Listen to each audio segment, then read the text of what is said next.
যার পেশাব যদি ভুলে পান করে, পেশাব, উম্মে আয়মান আল্লাহর রসুলের পেশাব ভুলে পান করে ফেলছেন।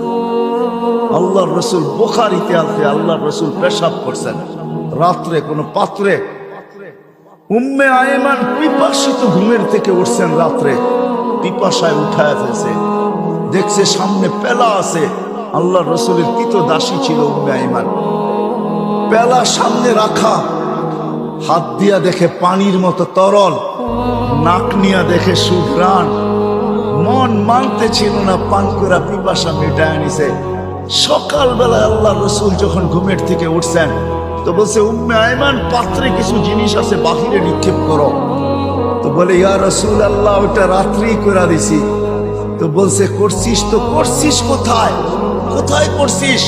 বলে, ইয়া রাসূল আল্লাহ, পিপাসার তাড়নায় ঘুমের থেকে